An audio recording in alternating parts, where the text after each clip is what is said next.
नमस्कार दोस्तों, स्वागत है आपका मेरे चैनल में। आज के इस वीडियो में हम देखेंगे जवाहर नवोदय विद्यालय के सेक्शन सी लैंग्वेज का अनसीन पैसेज। तो चलिए वीडियो को स्टार्ट करते हैं। यह है हमारा पैसेज नंबर 11। पहले हम सवालों को देख लेते हैं ताकि पैसेज पढ़ते वक्त हमें उसका जवाब जो है आसानी से मिल जाए। So first question is, nature helps penguin to survive in extremely cold temperature by. जो नेचर है वो पेंगुइन को, जो बहुत ही ठंडे एरिया में रहता है, उसे सरवाइव करने के लिए, जीने के लिए कैसे उसको हेल्प करता है। Nature help penguin to survive in extremely cold temperature by, यानी किसकी सहायता से पेंगुइन जो है इतने ठंडी में भी अच्छे से जी लेते हैं। Second question is, by saying that penguins are also very devoted to their eggs, the writer means that. जो राइटर ने लिखा है इस पैसेज में एक sentence, that is penguins are also very devoted to their eggs. इसका मतलब क्या है, ये वो क्या कहना चाहते हैं कि पेंगुइन्स अपने जो अंडे हैं उनके प्रति इतने डिवोटेड क्यों है, मतलब इतने उस उसको इतना क्यों उन्होंने सुरक्षित या भक्त भक्त डिवोटेड मतलब भक्त में लीन, तो वैसे क्यों है, वो राइटर ने क्यों कहा है। तो जब हमें ऑप्शंस मिलेगा तो इसका आंसर भी हमें मिल जाएगा। थर्ड सवाल है, penguins do not have a home because, penguin के घर नहीं होते क्यों। Four, the word freezing as used in the passage means, passage में जो फ्रीजिंग वर्ड है वो क्यों यूज किया गया है। And fifth question is, penguin parents are different from other parents because, penguin parents जो है वो दूसरे पेरेंट्स, दूसरे एनिमल के पेरेंट्स से भिन्न कैसे है, अलग कैसे है। तो इसमें जो देखे रहेंगे ऑप्शंस, उससे हमें आंसर्स के फाइंड आउट करने हैं। तो सवाल हमने देख लिए हैं पांचों भी, तो चलिए अब पैसेज को भी देख लेते हैं। तो ये रहा हमारा पैसेज। चलिए एक एक लाइन में आपको अच्छे से एक्सप्लेन कर देती हूँ। Penguins live in ice bound south pole, penguins कहाँ रहते हैं, साउथ पोल, जहाँ चारों तरफ बर्फ ही बर्फ होता है, ऐसे जगह पे पेंगुइन्स रहते हैं। Have you ever wondered how penguins live on such a freezing continent without any woollen coats, sweaters and gloves like the ones you wear when you go to a cold country. आपने कभी सोचा है कि penguin जो है इतनी ठंडी जगह पर, इतने फ्रीजिंग, देखिए फ्रीजिंग वर्ड का मतलब हमें पूछा था, फ्रीजिंग मतलब एकदम स्नोई, एकदम ठंडा। तो फ्रीजिंग कॉन्टिनेंट मतलब बिल्कुल जहाँ बर्फ ही बर्फ हो, विदाउट ने स्नो ही स्नो हो, ऐसा कॉन्टिनेंट में बिना कोट के, बिना स्वेटर के, बिना ग्लव्स के कैसे रह लेते हैं। अगर हम किसी दूसरे ठंडे कंट्री में जाते हैं तो हम स्वेटर, कोट, ग्लव्स ये सब लेके जाते हैं, लेकिन जो पेंगुइन है वो बिना इन सब चीज़ों के कैसे ये फ्रीजिंग कॉन्टिनेंट में रहते हैं, ये आपने कभी सोचा है। Penguins can walk on ice without shoes and they never fall sick, ये आइस के ऊपर बिना जूतों के चल सकते हैं और वो कभी बीमार नहीं पड़ते हैं। They don't have any home to sleep on ice, they don't have any home so they sleep on ice, उनके पास घर नहीं है इसलिए वो आइस पे ही सोते हैं। Nature has given them very different features which help them to survive in the coldest weather without difficulty, nature ने उन्हें कुछ ऐसा अलग फीचर्स दिए हैं, कुछ ऐसे अलग उनके बॉडी में फीचर्स दिए हैं जिनकी सहायता से वो इतने डिफ़िकल्ट सिचुएशन में, इतने ठंडे वेदर में वो सरवाइव कर सकते हैं। The secret behind this is that, इसके पीछे का सीक्रेट क्या है, मतलब कौन सा ऐसा फीचर्स नेचर ने उनको दिया है, चलिए देखते हैं हम।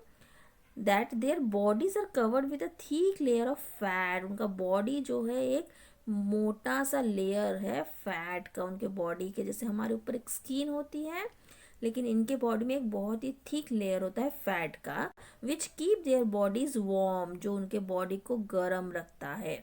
It act like a fur coat, जो कि एक फर कोट की तरह काम करता है। इनके बॉडी के जो ऊपर का कवरिंग है वो एक लेयर होता है फैट का लेयर, जो एक फर कोट की तरह काम करता है और उनकी बॉडी को इतने ठंड में बचाता है। Penguins are also very devoted to their eggs and babies, देखिए यहाँ सेंटेंस दिया है, penguins are also very devoted to their eggs and babies, ठीक है, ये सेंटेंस लेखक ने क्यों लिखा था यहाँ पे? Unlike other animals the female penguin does not hatch और नर्स इट्स बेबी। जैसे बाकी एनिमल्स में क्या होता है, फीमेल ही एक को ये करती है, देती है और उसको हैच करती है और उसको वॉर्म देती है और उसको फिर अंडर से जो है बेबी निकलता है। लेकिन यहाँ पे वैसा नहीं होता है। यहाँ पे क्या होता है, it simply lay one egg and then it is the male penguin who incubates it by giving it warmth.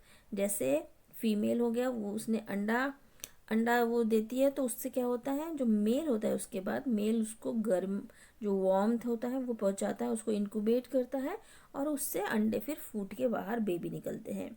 और इस टाइम पे फीमेल क्या करती है, the female penguin then goes far to find food for their husband and baby.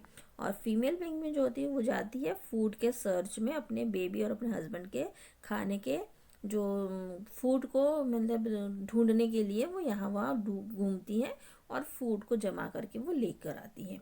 Due to heavy snow she has to travel long distances. काफ़ी बर्फ़ पड़ने के वजह से उसको फूड के सर्च के लिए बहुत लॉन्ग डिस्टेंस ट्रैवल करना होता है और वो फूड को सर्च करके लेकर आती है अपने हस्बैंड और अपने बेबी के लिए। तो इस तरह जो है ये पेंगुइन्स जो है ये बाकी एनिमल से थोड़े अलग होते हैं।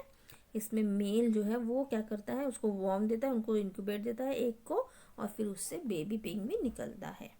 तो ये हो गया हमारा पैसेज को हमने ध्यान से देख लिया है। तो चलिए अब सवाल की तरफ बढ़ते हैं हम। तो ये रहा पहला सवाल। First question, nature helps penguin to survive in extremely cold temperature by. कैसे नेचर हेल्प करता है? Covering their bodies with fur उनके बॉडी में नहीं होता है। Lining their body with thick layer of fat, एक थिक लेयर होता है फैट का जिससे वो उसके बॉडी को क्या करता है, ठंड से बचाता है। So right answer is B. Giving them a woolen coat to wear, wrong. Giving them a secret way to keep themselves warm, wrong. So right answer is B. Lining their body with a thick layer of fat. So right answer is B. चलिए बढ़ते हैं अगले सवाल की तरफ। ये रहा second सवाल। By saying that penguins are also very devoted to their eggs, the writer means that they worship their eggs. क्या वो अपने अंडे की पूजा करते हैं? जी नहीं। They lay their eggs, ले तो सभी करते हैं। They take full care of their eggs, full care करते, डिवोटी मतलब पूरी तरह से समर्पित कर देते हैं अपने आप को उस अंडे की रक्षा करने के लिए। They protect the egg from cold, ये सिंपल प्रोटेक्ट है, यहाँ पे take care of, full take care. So right answer is here C. अगर इस सेंटेंस को हम ध्यान से पढ़ेंगे तो डिवोटेड मतलब पूरी तरह से, तो यहाँ take full care. So right answer is C. चलिए बढ़ते अगले सवाल की तरफ। ये रहा तीसरा सवाल। Penguins do not have a home because they do not sleep. They are lazy. They sleep on ice. They have no land. So right answer is here C. देखिए वहाँ पे भी था, penguins do not have a home because they sleep on ice. क्योंकि वो बर्फ पर सोते हैं इसलिए वो घर नहीं बनाते हैं। So right answer is C. चलिए बढ़ते अगले सवाल की तरफ। ये रहा चौथा सवाल। The word freezing as use in the passage means, freezing का मतलब क्या होता है? देखिए फ्रीजिंग कॉन्टिनेंट था, तो फ्रीजिंग मतलब वहाँ पे बहुत स्नो था, बर्फीला। तो right answer is snowy, not hard, not motionless, not chilled. So right answer is snowy. जो कॉन्टिनेंट पे पेंगुइन्स रहते हैं वो कम्प्लीटली कैसे था, फ्रीजिंग मतलब वहाँ पूरा स्नो से भरा हुआ था। तो right answer is D, snow मतलब बर्फ। चलिए बढ़ते अगले सवाल की तरफ। ये रहा पांचवा सवाल। Penguins parents are different from other parents because penguin के पेरेंट दूसरे पेरेंट से अलग कैसे है? They are devoted to their eggs, ये तो सही है। The mother penguin nurses the baby, mother penguin baby को नर्स करती है। The father hatches the egg, so right answer is father hatches the egg. Father उसको गर्माहट देता है और उस बेबी को वो एग से बाहर निकलने में हेल्प करता है। The mother lays only 2 eggs at a time, नहीं ये भी रॉन्ग है। So right answer is here सी। बाकी जो होता है उसमें मदर ही क्या करती है, मदर जो होती है वो एक को हैच करती है और उसी से वो अंडे से बेबी निकालती है। लेकिन यहाँ पे क्या होता है, यहाँ उल्टा होता है, यहाँ फादर हैच करके बेबी को गर्माहट इनक्यूबेटर देकर वो बेबी को बाहर निकालते हैं और मदर जो होती है फूड के सर्च में यहाँ वहाँ जाती है। So right answer here is C. C जो Penguin parents are different from other parent because the father hatches the egg. So right answer is here C. तो आपने पैसेज देख लिया है, सवालों को देख लिया है, आंसर्स भी देख लिए हैं। तो कमेंट बॉक्स में मुझे लिख के बताइए कि आपके कितने सवालों के जवाब सही हुए हैं और कितने सवालों के जवाब गलत हुए हैं। पैसेज को अच्छे से ध्यान से पढ़िए। पैसेज पढ़ने के पहले आप सवालों को ध्यान से देख लीजिए ताकि जवाब जो है आपको आसानी से मिल जाए। तो मेरे इस वीडियो को देखने के लिए आपका बहुत बहुत धन्यवाद। अगर वीडियो पसंद आए तो प्लीज़ एक लाइक कर दीजिए और मेरे चैनल को सब्सक्राइब कर लीजिए। मिलते हैं नेक्स्ट वीडियो में। Till then bye bye.